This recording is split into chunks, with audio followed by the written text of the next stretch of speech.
దేవుని యొక్క వాక్యాన్ని ధ్యానం చేసుకుందాం.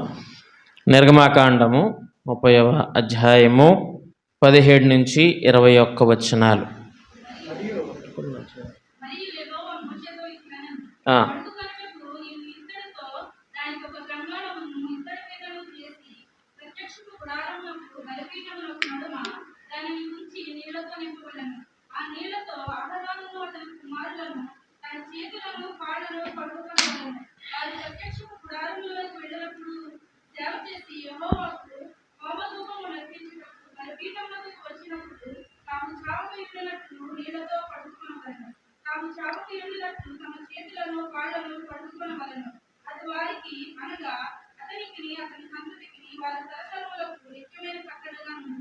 హల్లెలూయా. ఇక్కడ వాక్యాన్ని మనం చూసినట్లయితే అక్కడ దేవుడు మోషేకి చెప్తున్నాడు. ఏమని అంటే, దేవుని యొక్క మందసానికి అంటే ప్రత్యక్షపు గుడారములోనికి మరి వెళ్ళి సేవ చేసేటప్పుడు పరిశుద్ధంగా ఉండాలి. కాబట్టి అహరోను అతని కుమారులు పరిశుద్ధంగా ఉండడానికి, వాళ్ళు కడుగుకోవడానికి అక్కడ యొక్క ఇత్తడి గంగాళంలో నీళ్లు పెట్టించు, వాళ్ళు చేతులు కాళ్ళు కడుక్కొని లోపలికి వెళ్ళి సేవ చేస్తారు అని దేవుడు మోషేతో చెప్తున్నాడు. ఇక్కడ మనం గమనించాల్సింది ఏంటి అంటే, దేవుని దగ్గరికి మనం వెళ్తున్నప్పుడు ఎలా వెళ్ళాలండి? పరిశుభ్రంగా వెళ్ళాలి. ఓకే, దేవుని దగ్గరికి వెళ్తున్నప్పుడు ఎలా వెళ్ళాలి? పరిశుభ్రముగా వెళ్ళాలి. అంటే ఎలా పరిశుభ్రంగా అవుతాం? ఇక్కడ ఈ వాక్యం ఎలా పరిశుభ్రంగా వెళ్ళాలి అంటే కడుక్కోమంటున్నాడు. ఏంటండి? కాళ్ళు చేతులు కడుక్కోమంటున్నాడు, నీళ్లతో కడుక్కోమంటున్నాడు. సరే, అది సేవ విధానం కాబట్టి వారిని నీళ్లతో కడుక్కోమని చెప్పాడు. కడుక్కోవాలి కదా, శుభ్రం చేసుకోవాలి. మరి ఒక విశ్వాసిగా ఉన్నటువంటి మనము ఏం కడుక్కోవాలి? ఓకే, ఒక విశ్వాసిగా ఉన్నటువంటి మనము ఏం కడుక్కోవాలి? నువ్వు ఏం కడుక్కోవాలి అంటే, కీర్తన 51వ కీర్తన 2వ చరణం. 51వ కీర్తన 2వ చరణం. నా దోషము పోవునట్లు నన్ను బాగుగా కడుగుము, నా పాపము పోవునట్లు నన్ను పవిత్రపరచుము. హల్లెలూయా. ఏంటండి? నా దోషము పోవునట్లు నన్ను బాగుగా కడుగుము, నా పాపము పోవునట్లు నన్ను పవిత్రపరచుము అని కీర్తనాకారుడైనటువంటి దావీదు అక్కడ అనడాన్ని మనం చూస్తాం. ఏంటండి? నా దోషము పోవునట్లు నన్ను కడుగు ప్రభువా అని అంటున్నాడు. దావీదు చేసినటువంటి దోషములేంటి? ఏమండి? దావీదు మనం చాలా చూస్తాం, చాలా గొప్ప భక్తుడు దావీదు కదా, చాలా గొప్ప భక్తుడు. మరి అంత గొప్ప భక్తుడు, గొప్ప విశ్వాసి, దేవుణ్ణి ఆనుకొని చిన్ననాటి నుంచి దేవుణ్ణి ఆనుకొని దేవుని మాటలు వింటూ దేవుని యొక్క ఆజ్ఞల ప్రకారంగా నడుచుకున్నటువంటి దావీదు చేసినటువంటి పొరపాట్లు ఏంటి? అతడు చేసినటువంటి దోషం ఏంటి? అతను ఏ దోషం చేశాడు? ప్రభువా నన్ను కడుగుము ప్రభువా, ఏంటి? నా దోషము పోవునట్లు నన్ను బాగుగా కడుగుము ప్రభువా అని అడుగుతున్నాడు కదా. ఇంతకీ అతను చేసినటువంటి దోషములేంటి? ఎందుకు కడగమంటున్నాడు? దేవుని దగ్గరికి నువ్వు ఎలా వెళ్ళాలి? పరిశుద్ధంగా వెళ్ళాలి. అంటే నువ్వు కడుక్కోవాలి, శుభ్రపరచుకోవాలి. అదే అడుగుతున్నాడు దేవుని, నన్ను శుభ్రపరచు ప్రభువా, నన్ను కడుగుము ప్రభువా, నీ దగ్గరికి నాకు రావాలని ఉంది అని అంటున్నాడు. ఈరోజు మనం కూడా చాలా దోషాలు చేస్తున్నాం కదండి, చాలా దోషాలు చేస్తున్నాం. కడుక్కుంటున్నామా? మనం చేసేటువంటి దోషాలు దావీదు ఏం చేశాడండి? దావీదు చేసినటువంటి దోషం ఏంటండి? దావీదు చేసినటువంటి దోషాలు ఏమున్నాయండి అంటే, తన పొరుగువాని భార్యను కావాలి అని అనుకున్నాడు. తన పొరుగువాని భార్యను ఆశించాడు. అది దోషమా కాదా? దోషమే. అది ఒకటి. రెండవది, తనను పొందడం కోసం తన భర్తను అన్యాయంగా చంపించాడు. అది రెండవ దోషం కదా.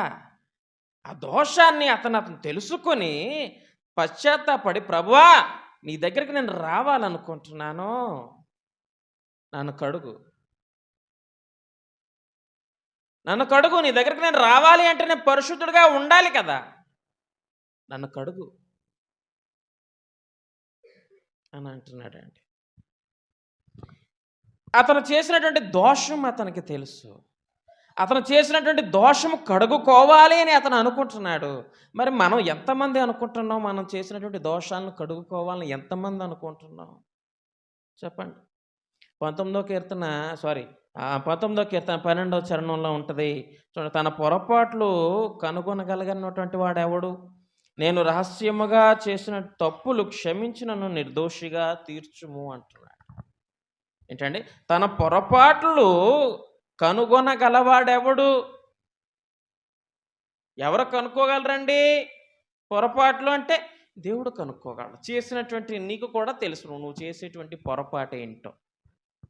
మరి నీ పొరపాటు నువ్వు తెలుసుకుంటున్నావా? నువ్వు చేసినటువంటి దోషము నువ్వు తెలుసుకుంటున్నావా? ఏం చేస్తున్నాం మనం దోషాలు? దేవునికి విరుద్ధంగా ఏం చేస్తున్నామండి దోషం? దేవునికి నచ్చనటువంటి పని ఏదైతే నువ్వు చేస్తున్నావో అది దోషము. దేవునికి నచ్చనటువంటి పని ఏదైతే నువ్వు ఆలోచిస్తున్నావో అది పాపము. అది దేవునికి విరుద్ధంగా నువ్వు చేసేటువంటి దోషము. ఒప్పుకుంటున్నావా నువ్వు చేసినటువంటి పని దేవుని దగ్గర? దేవునికి ఇష్టమా నువ్వు చేసేటువంటి పని?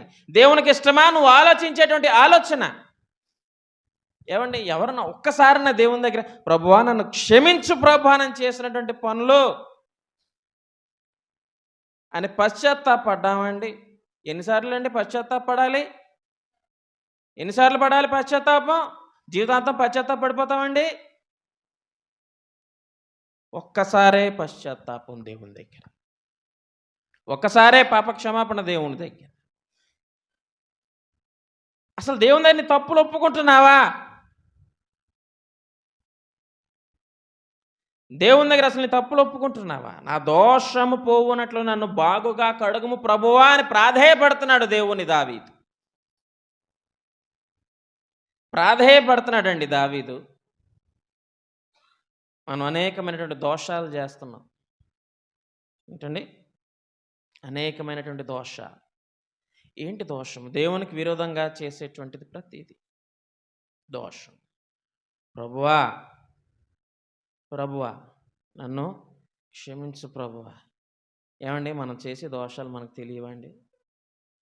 దేవుడికే తెలుసు అంటారు. దేవుడికి తెలుసు నువ్వేం చేసావో. ఏంటండి?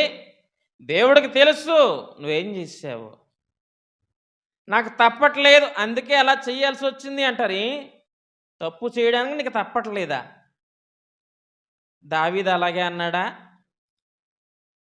నాకు తప్పట్లేదు ప్రభువా అని అన్నాడా? లేకపోతే నా తప్పును క్షమించు ప్రభువా అని అన్నాడా దావీదు? నా తప్పును క్షమించు ప్రభువా అని తన తప్పును సరిదిద్దుకున్నాడండి. ఈవేళ ఎంతమంది అండి తమ తప్పును సరిదిద్దుకుంటున్నారు? ఈవేళ ఎంతమంది అండి తమ తప్పులను దేవుని దగ్గర ఒప్పుకుంటున్నారు? నీకు తెలుసా ఎంతమంది ఒప్పుకుంటున్నారో దేవుని దగ్గర? దేవుని దగ్గర తమ తప్పును ఒప్పుకుంటే దేవుడు క్షమిస్తాడని తెలుసునా? మరి ఎందుకు ఒప్పుకోవడం లేదు? దేవుని దగ్గరికి వెళ్ళాలని ఆశ లేదా? ఉంటుంది మళ్ళీ అదొక ఆశ. దేవుని దగ్గరికి నేను వెళ్ళిపోవాలి, చచ్చిపోతే దేవుని దగ్గరికి వెళ్ళిపోవాలి, ఖచ్చితంగా టెన్షన్గా చెప్పేస్తారు దేవుని దగ్గరికి వెళ్ళిపోవాలని. కానీ దేవుడి దగ్గర మాత్రమే తప్పులను ఒప్పుకోవు కదా. దావీదు అంటున్నాడు నా దోషము పోవునట్లు నన్ను బాగుగా కడుగు, నా పాపము పోవునట్లు నన్ను పవిత్రపరచుము, నా పాపం పోవునట్లు నన్ను పవిత్రపరచు ప్రభువా, అప్పుడే నేను నీ దగ్గరికి రాగలను ప్రభువా. నేను పవిత్రుడను అయితేనే నీ దగ్గరికి రాగలను. నేను చాలా అపవిత్రంగా ఉన్నాను,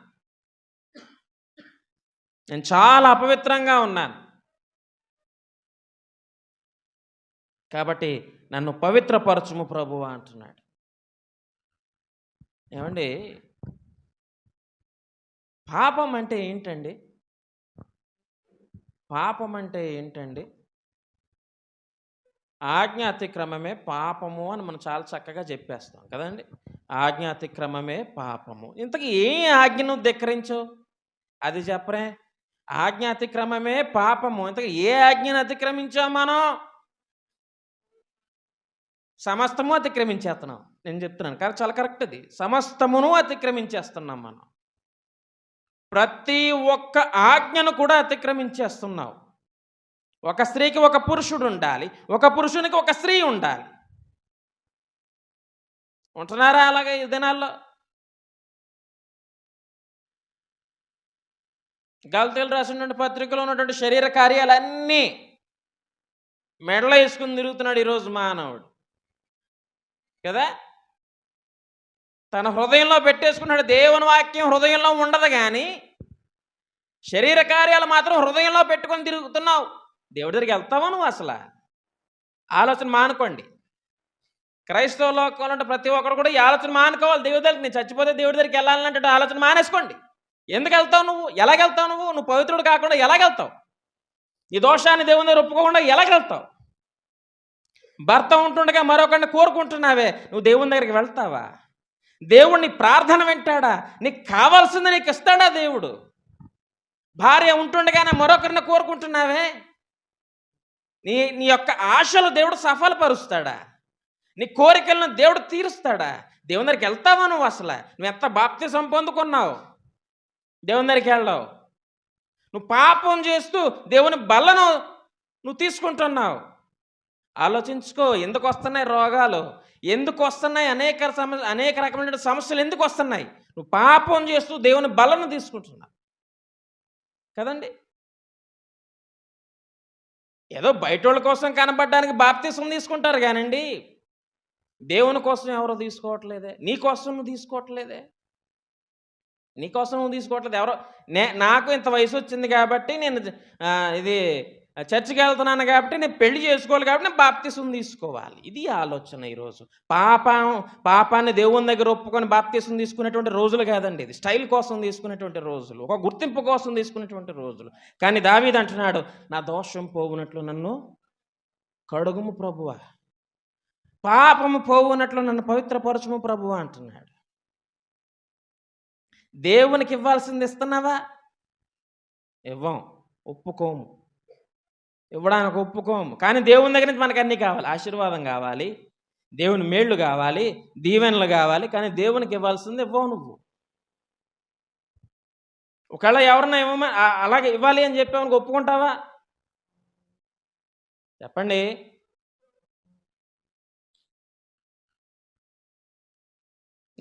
నేను ఇరికించాను కదండి బైబిల్లో మాటలు. దేవుడు చెప్తున్నాడు విను. అందుకే సమూయేలు చెప్పాడు,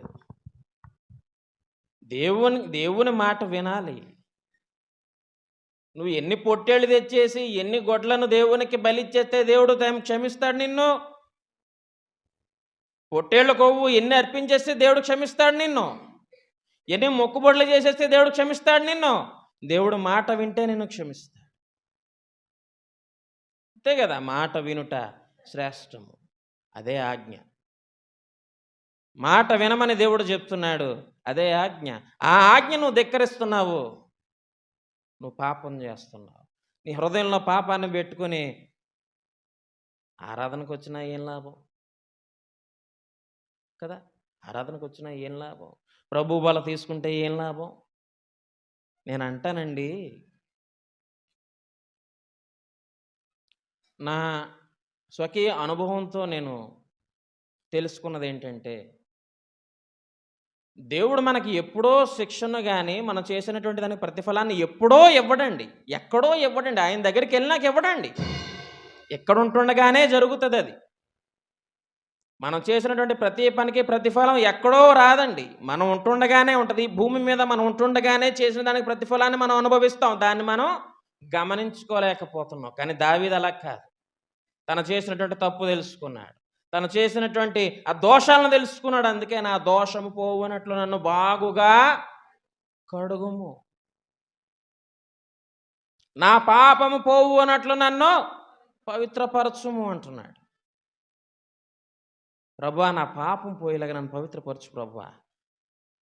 ఎందుకంటే నువ్వు మమ్మల్ని పవిత్రులుగా ఉండడానికే కదా పిలిచావు. పవిత్రుడైనటువంటి వాడే కదా నీ దగ్గరికి రాగలడు. కాబట్టి నా దోషం పోయినట్లుగా నన్ను బాగా కడుగు ప్రభువా అని దేవుడిని అడుగుతున్నాడు. దేవుడికి అడిగితే ఎలాగుంటుందో తెలుసా అండి? దేవుడికి అడిగితే ఎలాగుంటుందో తెలుసునా? ఎలాగుంటుందో తెలుసునా దేవుడికి అడిగితే? ఇప్పుడు ఫర్ ఎగ్జాంపుల్ పశువులు ఉంటాయి కదండి. పశువులను ఎలా కడుగుతారు?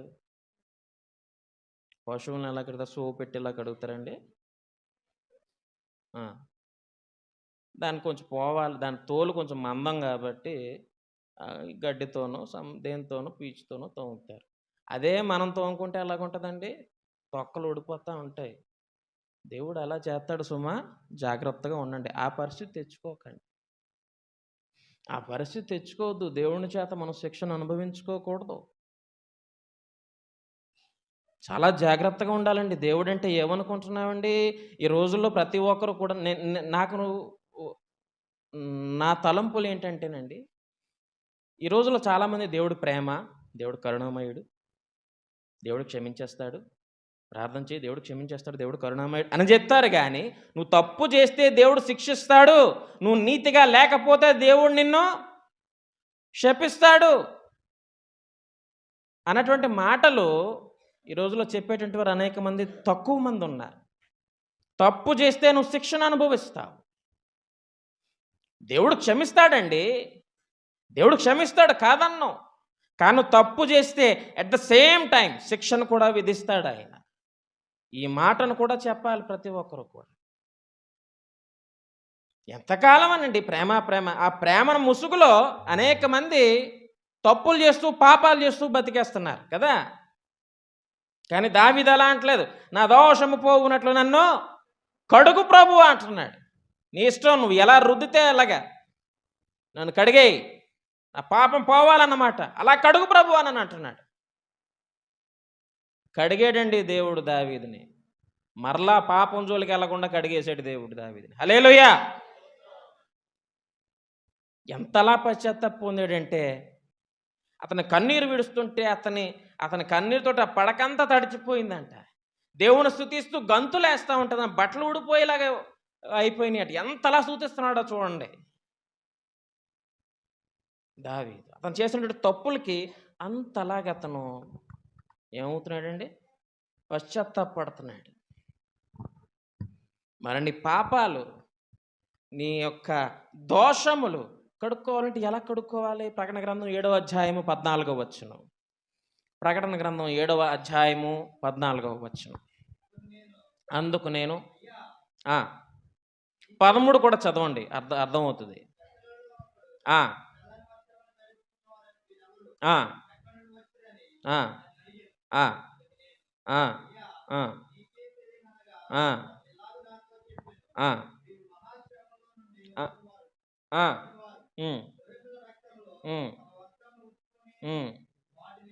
తెలుపు చేసుకొనిరి. హల్లెలూయా. ఏంటండి? గొర్రె పిల్ల రక్తములో తమ వస్త్రములను ఉతుకుకొని వాటిని ఏమంటున్నారండి? తెలుపు చేసుకొనిరి.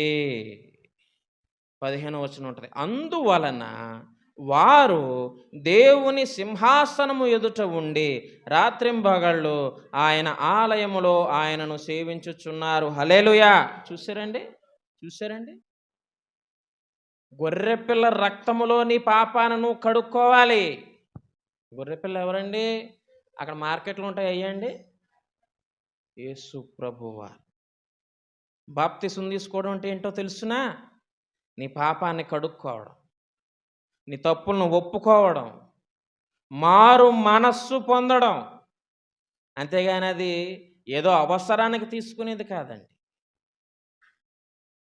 నీ తప్పులను ఒప్పుకోవాలి, మారు మనస్సు పొందాలి, నీ మనస్సును మార్చుకోవాలి. గడిచినటువంటి జీవితంలో నువ్వు బ్రతికినటువంటి జీవితాన్ని వదిలిపెట్టి, ప్రభువా ఇదిగో నేను వదిలేస్తున్నాను, ఇదిగో ప్రభువా నేను నూతన సృష్టిగా మారబోతా ఉన్నా, నీ అడుగు జాడల్లో నడవబోతా ఉన్నా, నీ రక్షణని నేను కోరుకుంటున్నాను ప్రభు అని బాప్తిసం తీసుకోవాలండి. అలా కడుగుకున్నటువంటి వారు, మనస్ఫూర్తిగా అలాగున కడుగుకున్నటువంటి వారు తమ వస్త్రాలని తెల్లగా చేసుకున్నట్టు ఎక్కడ కూర్చున్నారంటండి వాళ్ళు? దేవుని సింహాసనము ఎదుట కూర్చున్నారంట. హల్లెలూయా! దేవుని సింహాసనము ఎదుట కూర్చున్నారు. దేవుని సింహాసనము ఎదుట కూర్చున్నారు.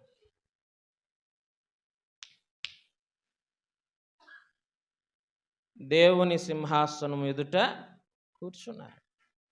దేవుని సింహాసనం ఎదుట అంటే ఇదిగో ఇలాగే దేవుని యొక్క ముఖదర్శనాన్ని చేస్తూ. అసలు దేవుని రాజ్యంలోకి వెళ్ళడం ఒక ఎత్తు అయితే, దేవుని యొక్క సింహాసనం ఎదుట కూర్చోవడం అనేటువంటిది మరొక ఎత్తు. ఎలా జరుగుతుంది ఇదంతా? ఎలా సాధ్యమవుతుంది అంటే, కేవలము నీ దోషములను దేవుని దగ్గర ఒప్పుకోవాలి. కేవలము నీ పాపములను దేవుని దగ్గర ఒప్పుకోవాలి. ఏం చేస్తున్నావు నువ్వు పాపం అంటే? ఏం చేస్తున్నావు నువ్వు? చేసేటువంటి పాపాలు ఏంటి చెప్పండి? ఆజ్ఞాతిక్రమం అనేస్తాం ఈజీగా. సరే, ఆజ్ఞాత ఏంటి? ఏం అతిక్రమించావు? ఏమి ఇచ్చిన ఆజ్ఞను నువ్వు ఏం అతిక్రమించావు? నీ తల్లిదండ్రులు ప్రేమిస్తున్నావా? లేకపోతే ఒక గద్దెంపుకు లోబడ్డావా నువ్వు? ఏమండి, ఒక గద్దెంపుకు లోబడ్డావా? తప్పు చేస్తున్నావు బాబు, నువ్వు తప్పు చెయ్యొద్దు, అమ్మా నువ్వు తప్పు చెయ్యొద్దు అని గద్దిస్తే దానికి లోబడ్డావా? లోబడడం లేదు. అది నువ్వు అక్కడ ఆజ్ఞను అతిక్రమిస్తున్నావు. నీ తల్లిదండ్రులు ప్రేమిస్తున్నావా? ప్రేమించేటువంటి వారు ఉన్నారు, ప్రేమించినటువంటి వారు ఉన్నారు. ప్రేమించినటువంటి వారు అక్కడ తమ ఆజ్ఞను అతిక్రమిస్తున్నారు. ఇంకా అనేకమైనటువంటి కారణాలు ఉన్నాయి, చెప్తే ఎందుకులేండి కానీ చాలా ఉన్నాయి కారణాలు కదా. ఈవేళ సమాజంలో కుటుంబాలు నాశనం అయిపోవడానికి గల కారణం ఏంటో తెలుసునండి? ఎక్కువగా కుటుంబాలు నాశనం అయిపోవడానికి గల కారణం ఒక భర్త భార్యను చంపేయడమో, లేకపోతే ఒక భార్య భర్తను చంపేయడమో ఎందుకు జరుగుతుందంటారు? ఎందుకు ఈ యొక్క భయంకరమైనటువంటి ఈ పరిస్థితులు తలెత్తుతున్నాయి అంటారు అంటే, వివాహేతర సంబంధాలు. ఏమండి? వివాహేతర సంబంధాలు. వివాహేతర సంబంధం అంటే ఏంటి? వివాహ క్రమం ఏంటండి? భార్య భర్త అంతే. మూడొక తాడు, భార్య ఒక తాడు, భర్త ఒక తాడు, మూడవ తాడు యేసు ప్రభువుని పెట్టాలి అని వాక్యం చెప్తుంటే, నాలుగో తాడును కూడా కలిపేస్తున్నారు ఇప్పుడు. ఏంటండి? నాలుగో తాడును కూడా కలిపేస్తున్నారు. అంతటి తెలివితేటలు మానవుడు చూపించేస్తున్నాడు. అన్ని తెలివితేటలు చూపించేస్తున్నాడు మానవుడు. నాలుగో తాడు తెచ్చేసి అంత గొప్పడు ఇప్పాడు మానవుడు. ఇంకెలాగెళ్తాను దేవుడి దగ్గరికి? How is it possible? ఎలా వెళ్తావు? అసలు దేవుడి దగ్గర పరలోకం గేటు చూస్తావు నువ్వు? అసలు పరలోకం గేటు చూస్తావు? అసలు అవకాశం ఇవ్వడు దేవుడు నీకు. కళ్ళు మూసి తెరిచి లోపల కింద ఉంటావు అంతే. కళ్ళు మూసి తెరిచి లోపల కింద ఉంటావు. ఏమండి? నాలుగో తాడు అండి అవసరం వచ్చిందండి. నాలుగో తాడు ఏమైపోయినాయి? నీ ప్రమాణాలు ఏమైపోయినాయి? నీ ప్రమాణం ఏమైపోయింది? దేవుని దగ్గర చేస్తావు నువ్వు ప్రమాణం, ఎక్కడో కాదు. పెళ్లిలో ప్రమాణం చేసేది దేవుని ఎదుట చేస్తున్నావు నువ్వు ప్రమాణం. ఏమైపోయింది నీ ప్రమాణానికి ఉన్న వాల్యూ ఏది దేవుని దగ్గర? చాలామంది నేను చేయాలంటే ఒట్టేయి అంటారు కదా, ఒట్టేయి అంటారు. ఒట్టేస్తే తప్పకూడదు అంటారు కదా. ఒట్టేయడం అంటే ఏంటంటే మాట ఇవ్వడం కదా. 15వ కీర్తన చూడండి, 15వ కీర్తన చూడండి. నీ గుడారంలో అతిథిగా ఉండదగినటువంటి వాడు ఎవడు? నీ పరిశుద్ధ పర్వతం మీద నివసింపదగినటువంటి వాడు ఎవడు? అందులో కింద కల్లా చూస్తే, తనకు నష్టము కలిగినను మాట తప్పనిటువంటి వాడు. కుటుంబంలో ఎన్ని ఇబ్బందులు వచ్చినా నువ్వు నీ భార్యకి, నువ్వు నీ భర్తకు ఇచ్చినటువంటి మాట తప్పకూడదు. కానీ తప్పేస్తున్నాడు మానవుడు, చిత కొట్టేస్తాడు దేవుడు. తెలుసునా? ఎందుకు కొన్ని ఫలాలను నువ్వు పొందుకోలేకపోతున్నావు దేవుని నుంచి అంటే ఇవే కారణాలు. వివాహం అయిన తర్వాత నీ కుటుంబంలో ఆశీర్వాదం లేకపోవడానికి గల కారణం ఏంటి? అయితే భర్త అవ్వాలి, లేకపోతే భార్య అవ్వాలి. నువ్వు పొందుకోలేకపోతున్నటువంటి ఫలానికి గల కారణం నువ్వు చేస్తున్నటువంటి కార్యానికి దేవుడికి ఇచ్చిన ప్రతిఫలం, నువ్వు చేసినటువంటి దోషానికి ప్రతిఫలం అది. నీకు దేవుని నుంచి ఫలము కావాలి అంటే నువ్వు చేసినటువంటి దోషాన్ని దేవుని దగ్గర ఒప్పుకో. హల్లెలూయా. దావీదు ఒప్పుకున్నాడు. బత్షెబాని చేసేసుకున్నాడు, సంకలు గుద్దుకుండా చేసుకున్నాడు. పాపం ఆయన పెళ్ళి ఏమైంది? బిడ్డ పుట్టాడు, చనిపోయింది. అప్పుడు తెలుసుకున్నాడు. దెబ్బ పడితే కానీ మానవుడు తెలుసుకోడండి కదా. దెబ్బ పడాలి మానవుడికి. దెబ్బ పడితేనే మానవుడు లైన్లోకి వస్తాడు. నేను అంటాను, యేసు ప్రభు వారు చాలా ప్రేమమయుడండి, కాబట్టే మనం ఎన్నాట్లాడినా సాగిపోతుంది. అదే ఈ కాలం కూడా పాత నిబంధన కాలంలాగా ఉంటేనండి ఉంటుంది. మరి తప్పుడు ఆలోచన వచ్చినా సరే ఎగ్గొచ్చి కాల్చేయడమే. అలా ఉండాలండి, అలా ఉండాలి, అలా జరుగుతుంది. ఈ కాలం అదే చూస్తున్నాం మనం, ప్రపంచం అంతా చూస్తున్నాం మనం. ప్రపంచంలో చాలామంది దేవునికి వ్యతిరేకంగా తిరుగుతున్నారు. బైబిల్లో చెప్పబడినట్లుగానే జరుగుతుందంతా. వచ్చేస్తాడు దేవుడు, వచ్చేస్తాడు, రేపు ఎల్లుండి వచ్చేస్తాడు, రేపు ఇప్పుడు రావచ్చు. దొంగ కరెక్ట్గా రేపు రాత్రి 10 గంటలకల్లా వస్తాడు దొంగ కదండి. ఎప్పుడు వస్తాడు దొంగ? దేవుడు అలాగొస్తాడు. అప్పుడు ప్రభు నన్ను క్షమించి ప్రభు అంటే వెళ్ళిపోనైనా నువ్వు కిందకే, నన్ను క్షమాపణ అడగడానికి కూడా నీకు అర్హత లేదంటాడు. ఎందుకండి అదంతానే? ఎందుకు అదంతానే? ముందుగానే ప్రభు నన్ను క్షమించు ప్రభు అని దేవుడిని అడిగితే క్షమించడంటారా ఆయన? క్షమిస్తాడు. ముందు నువ్వు నీ దోషాన్ని కడుక్కోవాలి. అంటే నీ దోషాన్ని కడుక్కో. ఎక్కడ కడుక్కోవాలి? గొర్రెపిల్ల రక్తంలో నీ దోషాన్ని కడుక్కోవాలి. హల్లెలూయా. గొర్రెపిల్ల రక్తంలో నీ దోషాన్ని కడుక్కో. ఎందుకండి సమాజం ఇలా మారిపోతుంది? ఎందుకు సమాజం ఎలా మారిపోతుంది అంటే, ఎందుకు సమాజం దేవునికి దూరం అయిపోతుంది? ఎందుకు మానవుడు దేవునికి దూరం అయిపోతున్నాడు? ఎందుకు క్రైస్తవుడు దేవునికి దూరం అయిపోతున్నాడు అంటే, చూపు ఎక్కడుందండి?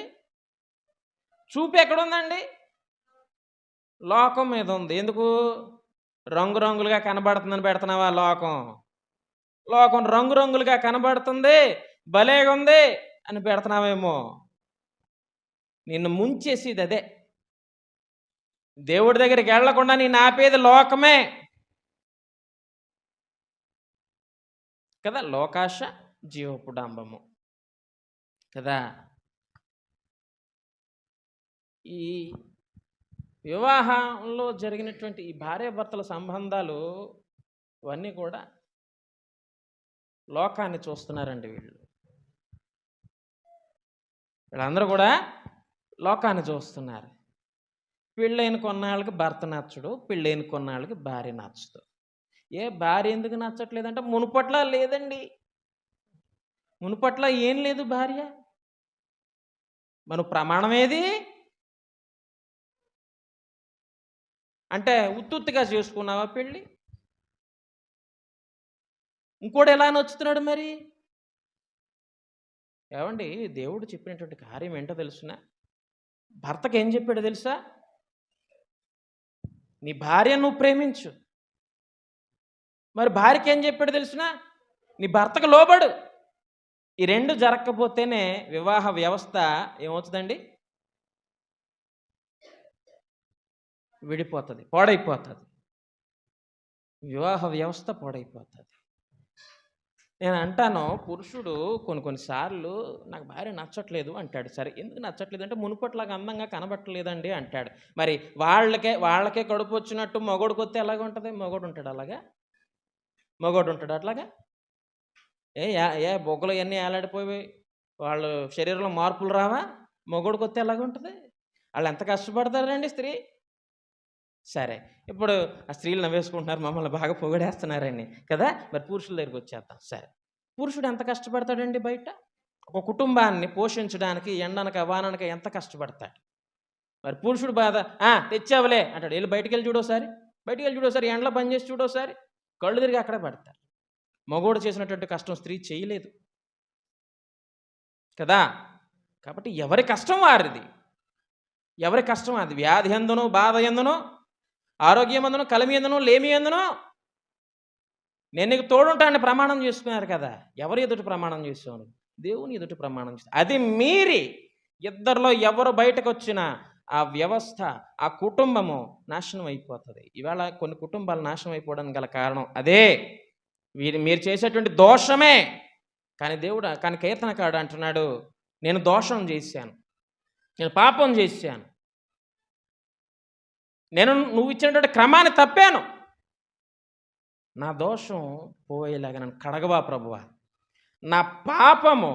నా పాపం పోవునట్లు నన్ను పవిత్రపరచు ప్రభువా. ఎందుకో తెలిసినా నేను నీ దగ్గర రావాలని ఆశపడుతున్నాను. హల్లెలూయా. నేను నీ దగ్గరికి రావాలని ఆశపడుతున్నాను. నీ సముఖం ముందు కూర్చోవాలని నేను ఆశపడుతున్నాను.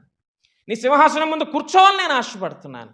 ఆశగల ప్రాణాలను తృప్తిపరిచేటువంటి దేవుడు కదా, నన్ను క్షమించు అని దావీదు అంటున్నాడు. దావీదు అన్నట్టు ఈరోజు క్రైస్తవ సమాజంలో ఎంతమంది దేవుణ్ణి అడుగుతున్నారు? అలాగా ఎంతమంది దేవుణ్ణి అడుగుతున్నారు? ఎంతమంది అండి దేవుణ్ణి అడుగుతున్నారు? నేను చెప్పాను కదా, మనం చేసేటువంటి దానికి దేవుడు ప్రతిఫలాన్ని ఇస్తాడు. ఎంతమంది దేవునికి వ్యతిరేకంగా పనిచేస్తూ తమ ప్రతిఫలాన్ని అనుభవిస్తున్నటువంటి వారు ఉన్నారు ఈ రోజుల్లో. వాళ్ళు తెలుసుకోవట్లేదు, వాళ్ళు తెలుసుకోరండి. ఓ సామెత ఉంటుంది, మీకు తెలుసునా అండి? పెద్దోళ్ళు పెట్టినటువంటి సామెతలు, లోక సంబంధమైన సామెతలు అనుకోండి. గుడ్డెదెల్లి చేలో పడిపోయిందంట. ఏంటి? గుడ్డెదెల్లి చేలో పడిపోయిందంట. దానికి తెలియట్లేదు అది గుడ్డిదని. కూర్చోవచ్చు కదా, దానికి కనబడకపోతే ఏం చేయాలి? కూర్చోవాలి. మరి ఏం చేస్తుంది? వెళ్ళిపోయి పెద్ద దునేసి దానిలాగా వెళ్ళిపోయి పడిపోయిందంట అక్కడ. అలాగే మానవుడికి కళ్ళు ఏమైపోయినాయండి? పొరలు కమ్మేసి గుడ్డోళ్ళు అయిపోయి తమ ఉన్నటువంటి వ్యవస్థ నుంచి బయటకు వెళ్ళిపోతున్నారు, పడిపోతున్నారు. అక్కడ పడిపోతున్నారని గమనించుకోవట్లేదు. ఎందుకు? పొరలు కమ్మేసాయి కదా. కళ్ళు ఏమైపోయినాయి? పొరలు కమ్మేసి దేవుడు చెప్పినటువంటి వాక్యం వెళ్ళట్లేదు. నీ హృదయాన్ని మూసేసుకున్నావు. నీ హృదయం దేవుని వాక్యాన్ని అంగీకరించట్లేదు. ఎందుకు మూసేసుకున్నావు? కానీ హృదయాన్ని తెరవట్లేదు దేవుని కోసం. మరి ఎవరి కోసం తెరుస్తున్నావు తలుపులు? పాపం కోసం తెరుస్తున్నావు. మత్తయి సువార్త 3వ అధ్యాయంలో యోహాను భక్తుడు, ఎవరో ఏ యోహాను? బాప్తిసమిచ్చు యోహాను భక్తుడు అంటే మళ్ళీ వెంటనే అక్కడికి వెళ్ళిపోతారు. పాపం ప్రియ శిష్యుడు అయినటువంటి యోహాను దగ్గరికి వెళ్ళిపోతారు. ఆయన కాదండి, బాప్తిసమిచ్చు యోహాను తిడుతున్నాడు. సర్పసంతానమా అని తిడుతున్నాడు. ఎందుకు తిడుతున్నాడు? తమ హృదయంలో పాపాన్ని ఉంచుకుని కూడా బాప్తిసం తీసుకోవడానికి వచ్చేసారు వాళ్ళు. వాళ్ళ బాప్తిసం తీసుకున్నా కూడా హృదయంలో పాపం ఉంటుంది. వాళ్ళు తిడుతున్నాడు, సర్పసంతానమా అని తిడుతున్నాడు. ఎన్నాళ్ళ వరకు మీరు మారు మనసు పొందకుండా ఉంటారు? ఎన్నాళ్ళ వరకు అండి మీరు మారు మనసు పొందకుండా ఉంటారు? బాప్తిసం తీసుకుంటారు, మారు మనసు పొందేసినట్టేనా? మారు మనసు పొందుకోవడం అంటే మరలా పాపం జోలికి వెళ్ళకపోవడము. అలా ఎంతమంది ఈ రోజుల్లో ఉన్నారంటే అతి తక్కువ మంది ఉన్నారు. వాళ్ళ కోసమే దేవుడు కనిపెడుతున్నాడు, మిగిలిన వాళ్ళ కోసం కాదండి. కొంతమంది సంకలు గుద్దుకుంటారు, నేను ఏం చేసినా దేవుడు ఏమంటలేదు, దశమ భాగం తీపిన దేవుడు ఏమండు, దేవుడు మాట నాపోయినా దేవుడు ఏమండు, భార్య అటు చూసినా దేవుడేమండు, భర్త ఇటు చూసినా దేవుడేమండు, తల్లిదండ్రులు పిల్లలు ఎటుపోయినా దేవుడేమండు అని అనుకుంటున్నారు అందరూని. దుష్టులు మూర్ఖులు అనుకుంటారంట దేవుడు లేడని అనుకుంటారంట. దేవుడు ఒక్క దెబ్బ కొడతాడండి. ఎన్నిసార్లు గద్దించినను లోబడినటువంటి వాడు మరి హఠాత్తుగా నాశనం అవుతాడు. నాశనం కావాలా? ఆశీర్వాదం కావాలా? నాశనం కావాలా? ఆశీర్వాదం కావాలి ప్రతి ఒక్కరికి కదా. మరి ఆశీర్వాదం కావాలంటే ఏం చేయాలి? దేవుని దగ్గర కూర్చొని మోకాళ్ళేసి కన్నీటి ప్రార్థన చేసి, ప్రభువా నా దోషమును క్షమించు, ప్రభువా నా దోషమును కడుగు ప్రభువా అని అడగాలి. అలా నువ్వు అడిగిన రోజున దేవుడు నిన్ను పట్టుకుంటాడండి. హల్లెలూయా. అలా అడిగిన రోజున దేవుడు నిన్ను పట్టుకుంటాడు. దావీదును పట్టుకున్నట్టు. లేదు అడిగావు మళ్ళీ లాగేస్తుంది. చూసారా? ఇందాక అనుకున్నాం కదా, టైఫాయిడ్ వచ్చిన వాళ్ళకి పక్కడు మాంసం కూర తింటే అడిగి లాగేస్తుంటుందని. పక్కన పచ్చం చేస్తున్నాడు పాపం, పక్కనోడు చక్కగా ఆ మాంసం ముక్కలు చేప అని తినేస్తున్నాడు. ఇడికేమవుద్ది? ఇలా కారిపోతూ ఉంటుంది. నేను తింటాను అనిపిస్తుంది. అలాగా మానవుడు ఏం చేస్తాడు? పక్కోడు ఏదో తప్పు చేస్తాడు అనుకో, నేను చెయ్యాలి అని అనిపించింది అనుకో, ఒకటే దెబ్బ, మళ్ళీ ఇంక లెగవు.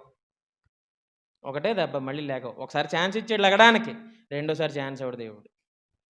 దేవుడి దగ్గర ఏదన్నా ఒక్కసారి దేవుని నువ్వు అడుగు, ప్రభువా నా దోషములు క్షమించు, నా దోషం పోవునట్లు నన్ను బాగుగా కడుగు, నా పాపం పోవునట్లు నన్ను పవిత్రపరచు ప్రభు అని దేవుడిని అడుగు. మనస్ఫూర్తిగా అడుగు, దేవుడిని క్షమిస్తాడు.